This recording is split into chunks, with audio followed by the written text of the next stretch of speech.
اسلام کی شمع ہدایت جو محمد مصطفیٰ صلی اللہ علیہ وآلہ وسلم نے روشن کی تھی، سید الشہداء حضرت امام حسین علیہ السلام نے اسی شمع حق و ہدایت کی بقا کے لیے کربلا میں اپنے اہل بیت علیہم السلام اور اصحاب رضوان اللہ اجمعین کے ساتھ قربانی پیش کر کے باطل کو ہمیشہ ہمیشہ کے لیے مٹا دیا۔ لہٰذا جس طرح محمد مصطفیٰ صلی اللہ علیہ وآلہ وسلم کا سب پر احسان ہے، اسی طرح حسین علیہ السلام کا بھی ہر کلمہ توحید کے پڑھنے والے پر احسان ہے۔ اسی لیے تو جب محرم الحرام کا مہینہ آتا ہے تو مسلمانان عالم اپنے کاروبار چھوڑ کر حسین ابن علی علیہ السلام کی یاد منانے کے لیے عزا کا فرش بچھا لیتے ہیں۔ حسین علیہ السلام سالار شہیداں کسی ایک فرقے کے نہیں بلکہ ہر قوم و ملت امام حسین علیہ السلام کو اپنا پیشوا مانتی ہے۔ آپ پر نہ صرف مسلمان بلکہ غیر مسلم بھی فخر کرتے ہیں۔ حسین حسین ہے، جہاں بھی ہو، زمین میں یا کہ آسمان میں، دنیا میں یا بہشت میں۔ حسین علیہ السلام کا ماتم و عزا نہ صرف انسانوں کا شیوا ہے بلکہ جنات بھی سید مظلومان کی مظلومیت پر ماتم کرتے ہیں۔ ماہ محرم الحرام کا مہینہ خون و قیام کا مہینہ ہے۔ اس ماہ میں فرزند رسول اور محسن انسانیت کے ساتھ تجدید عہد کرتے ہوئے اپنے ذاتی اختلافات کو برقرار رکھ کر اسلام و قرآن کا دفاع کرتے ہوئے کفر کے مقابلے میں متحد ہو جائیں۔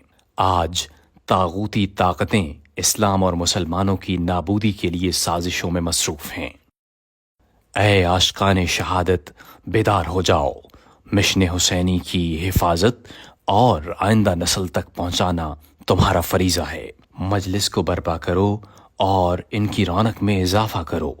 ان میں مشن حسینی، اسوہ شبیری، فضائل و مصائب اہل بیت علیہم السلام یعنی حقیقت کا ذکر کرو۔ ماتم، عزاداری، سینہ زنی، مرثیہ خوانی اور اہل بیت علیہم السلام کے مصائب کے امور میں سستی نہیں کرنی چاہیے بلکہ روایت کے مطابق ان مراسم کو بخوبی انجام دینا چاہیے تاکہ ملک کے افراد میدان عمل میں حاضر رہیں۔ یہی مجلس عزاداری اور گریہ و ماتم نہایت ضروری ہے۔ واقعہ کربلا جہاں ہمیں اظہار شہادت کا عظیم سبق دیتا ہے، وہیں وہ اتحاد وحدت اخوت اور ہم آہنگی کی دعوت بھی دیتا ہے۔ اگر جناب سید الشہداء کے انصار اور ان کی سیرت پر ایک نظر دوڑائیں تو یہ بات واضح ہو جاتی ہے کہ وہ کس طرح متحد اور فروئی خیالات کو بھول کر ایک عظیم اسلامی پلیٹ فارم پر یکجا ہو گئے۔ ایسی باتیں جن سے کسی کے احساسات مجروح ہوتے ہوں ان سے اجتناب کرو، مجالس حسینی کے تقدس کا خیال رکھو۔ اے امام حسین علیہ السلام کے عزاداروں، امام حسین علیہ السلام کی مظلومیت پر خوب آنسو بہاؤ، یہاں تک کہ آپ کے آنسو ایک طوفانی سیلاب بن کر یزیدیوں کو اپنی لپیٹ میں بہا لے جائیں۔ اگر رونا نہ آئے تو رونے والوں کی طرح اپنے آپ کو بنا کر ظلم و استبداد سے نفرت کا اظہار کرو۔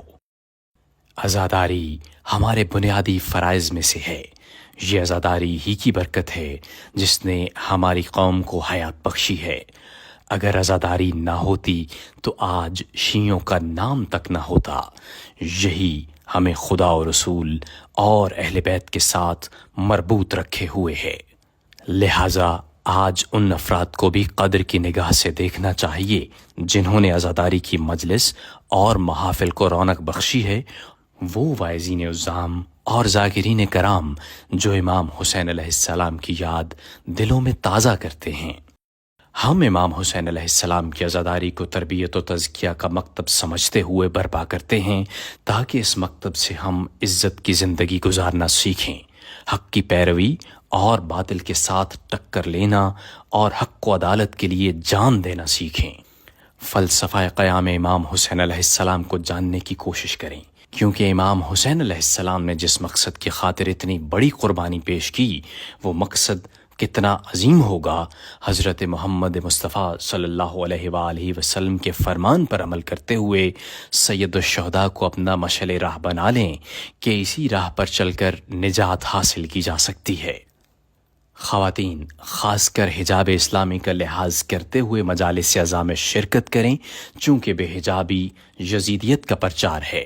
خواتین حضرت زینب سلام اللہ علیہا کی بہادری و پیامبری سے درس حاصل کریں اور اسلامی حجاب کے ذریعے دشمنوں کے حوصلے توڑ دیں۔ خداوند متعال سے مسلمان مرد اور خاتون کے لیے سیرت سید الشہداء علیہ السلام اور سیرت حضرت زینب سلام اللہ علیہا پر عمل کرنے کی توفیق کا خواہاں ہوں۔ ان بابرکت اور پرسوز ایام میں مبلغین اور ذاکرین محترم کے فرائض میں سنگینی پیدا ہو جاتی ہے۔ آپ حضرات ہی کا فریضہ ہے کہ عزاداروں کے فکر کو مقصد حسینی سے جلا بخشیں۔ اس عظیم ممبر سے پوری طرح استفادہ کرنے کی خاطر عوام کو مقصد حسینی سے روشناس کروا کے صحیح معنوں میں امام حسین علیہ السلام کے نقش قدم پر چلنے کی ہدایت فرمائیں۔ راہ حسین پر چلنے والوں کو پیش آنے والے مصائب و مشکلات کا تذکرہ بھی لازمی ہے۔ خداوند متعال سے اسلام و مسلمان کی مکمل فتح اور کفار و منافقین کی نابودی کا خواہاں ہوں۔ والسلام، عارف حسین الحسینی۔